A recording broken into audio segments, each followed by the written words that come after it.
Okay, now I have another one here from my building. Her name is Riya Srivastava, and she is studying in class 7. So this is a kind of assignment to both Aishi and Riya. So I'm pretty happy with what Aishi and Riya have done. And yeah, Riya, now you have given you the book to read. You have gone through it probably, and then you will have some questions in your mind.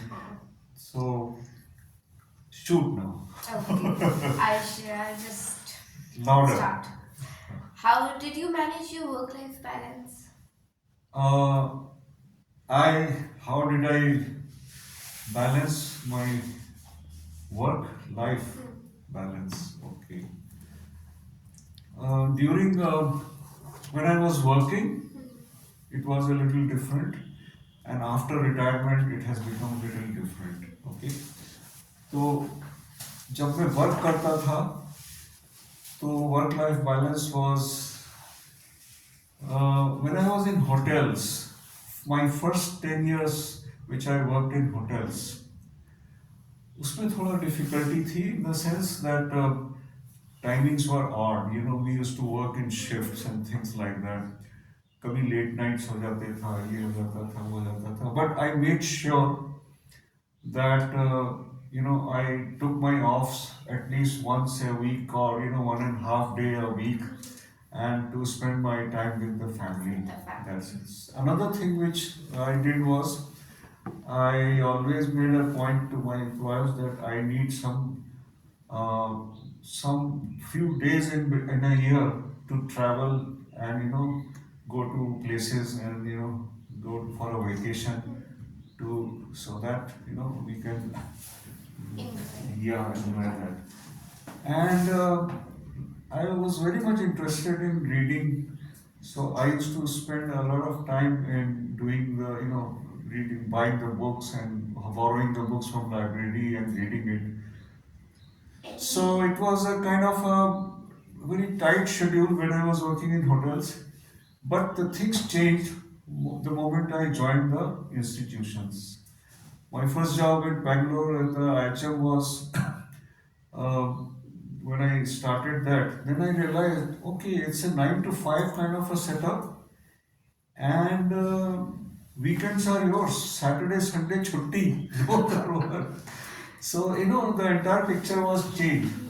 I could enjoy more with the family. We could go to movies. I could teach my children how to do skating, how to do cycling, and things like that.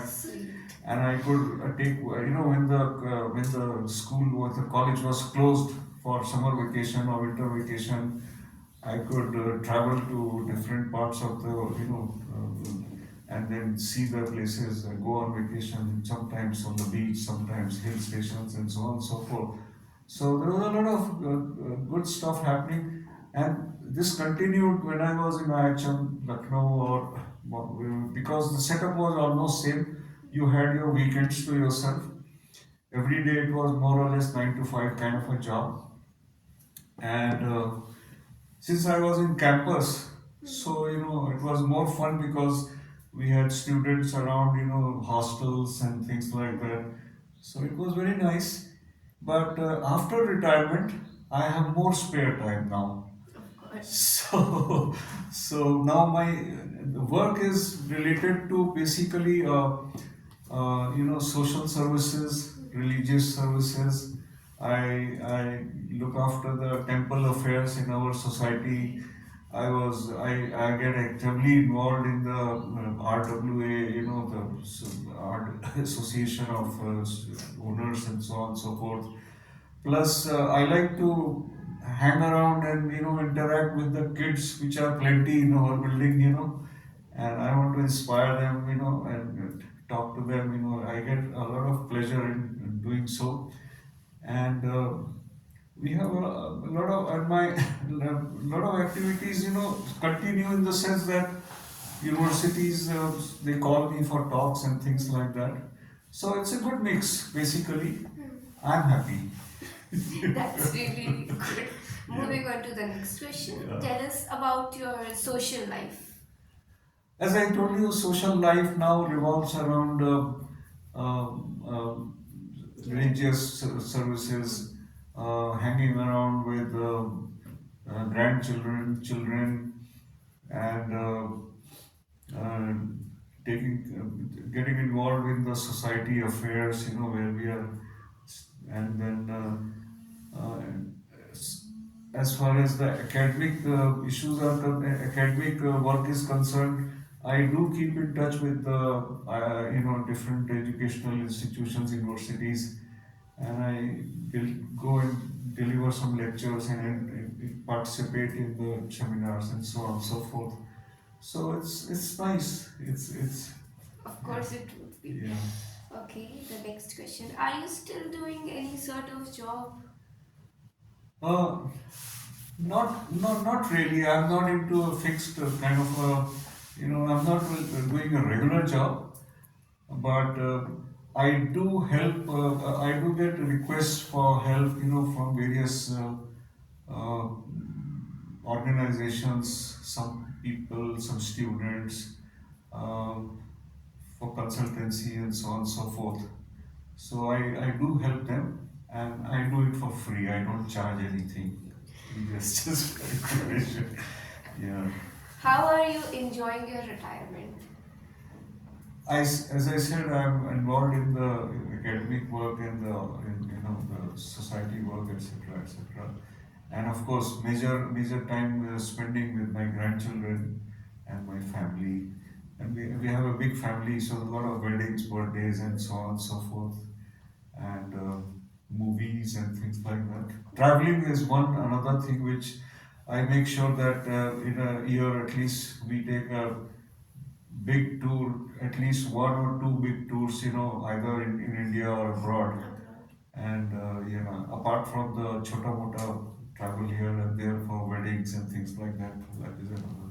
So keep myself busy. That's the basic. That's the basic motive. Yeah. While I was reading your book, I saw that you have written one more book, Dastar Khan Awad. So, what was Yeah, the inspiration behind that book? yeah. Actually, what happened is that when I was posted in Lucknow, actually I quit Lucknow after my inter.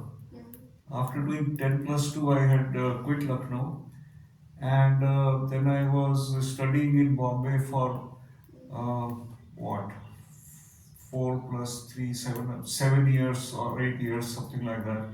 Then I started.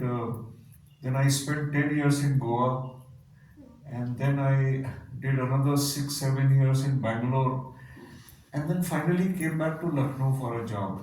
At IHM Lucknow. Lucknow being my hometown, and it was natural for my attachment to Lucknow was Memories. yeah, obvious. Like I've been brought up here in Lucknow, and then we realized that I was always wondering about if there is any literature available about our own cuisine, because India has a variety of cuisines. So Awadhi cuisine is a very delicate cuisine, and it's a Exactly. nazakat wali cuisine है ये, और बहुत ही famous है, but unfortunately there's very little literature available in that. So since I was in Lucknow and I was heading the Hotel Management Institute in Lucknow, so I thought, it will be a good thing if I can, write a book on the Avdi cuisine. And Avdi cuisine was also becoming in demand slowly. People were not very aware earlier, but with the advent of, hotels and things like that, it was ITC, ITC Welcome Group, which started with the first of the cuisine restaurant called Dam Pocht. Okay. The chef was Chef Imtiaz Qureshi from Lucknow. If you're not aware, let me tell you, in Lucknow we have a particular locality which produces only chefs. Because yeah, so this so then I started working on this book, and with the support of institute and tourism department and some friends and all that, we ultimately was published in 1997. And अभी क्या हो गया 24 25 actually. 25 actually, yeah, you are right, we are 4 days 5 days into 25. So 97 first edition came, then we have two more subsequent edition. It sold very well in the Gulf countries, and it also sold well in India as well abroad. It has an international publication as well. Okay. So even today, my book is selling, and I get royalty checks every 6 months. So I'm pretty happy about it. But more than money, it is the impact which the book has made. Uh, book brought popularity to the Awadh cuisine to such an extent that most of the hotels, most of the catering establishments have started, specializing, opening specialized restaurants in Avdi cuisine and so on and so forth. So Avdi cuisine has evolved as a very, in Indian cuisines, the most popular cuisines are exact, amongst the most popular cuisine is also Avdi cuisine now. And I'm very happy about doing it because subsequently some more books have come, and now Avdi cuisine is very very popular in India and abroad. So That's that really was cool. that was the intent and the inspiration actually from. And if we don't do it in Lucknow, if the Hotel Management Institute, and we are into this business, if we don't do this, then who else will do it? Of course. So simple as that. So that was a kind of a commitment that I had towards my hometown, actually. You can Okay. say, yeah. Moving on to the last question. Yeah. So, you have dedicated this book to late Padma Shri Miss Tangam Elizabeth Philip.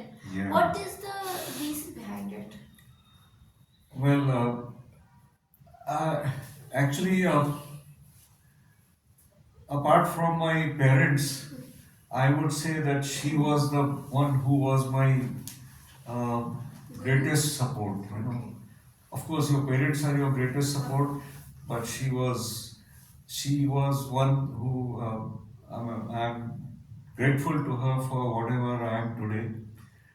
I was a simple boy from Lucknow, and I didn't know what to do. I somehow or other landed in Mumbai. The details are in the books how I landed in Mumbai under what circumstances, and I was lost.